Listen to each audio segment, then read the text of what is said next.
Hello, I'm Severin Suzuki speaking for ECHO, the Environmental Children's Organization. We're a group of 12 and 13-year-olds trying to make a difference.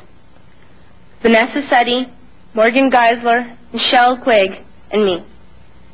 We've raised all the money to come here ourselves, to come 5,000 miles to tell you adults you must change your ways. Coming up here today, I have no hidden agenda.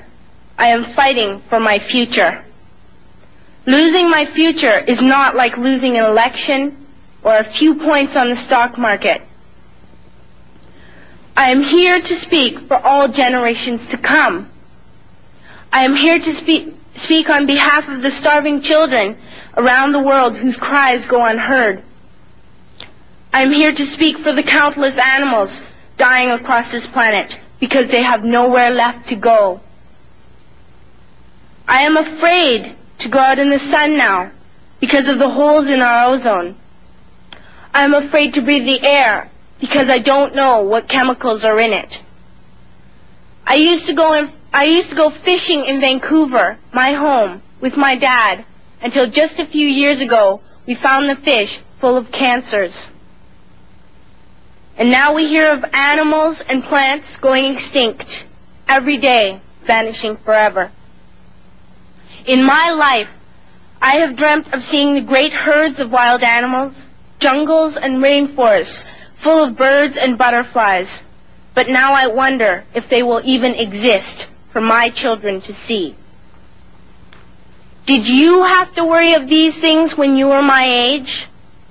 All this is happening before our eyes, and yet we act as if we have all the time we want and all the solutions.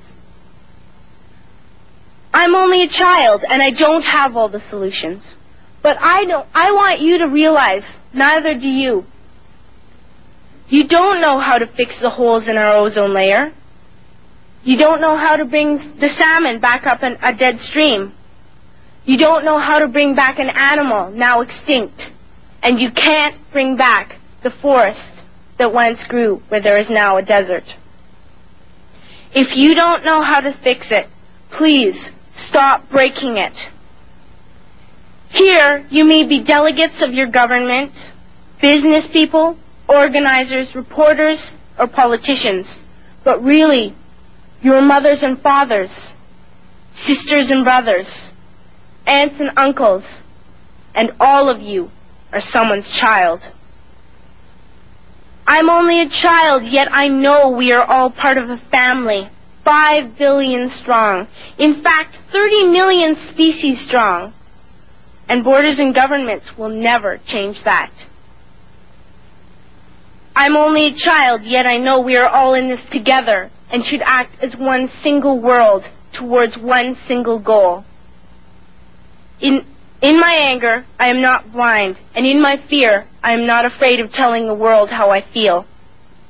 In my country, we make so much waste. We buy and throw away, buy and throw away, buy and throw away, and yet northern countries will not share with the needy. Even when we have more than enough, we are afraid to share. We are afraid to let go of some of our wealth. In Canada, we live the privileged life, with plenty of food, water, and shelter. We have watches, bicycles, computers, and television sets. The list could go on for 2 days. 2 days ago, here in Brazil, we were shocked when we spent time with some children living on the streets. This is what one child told us.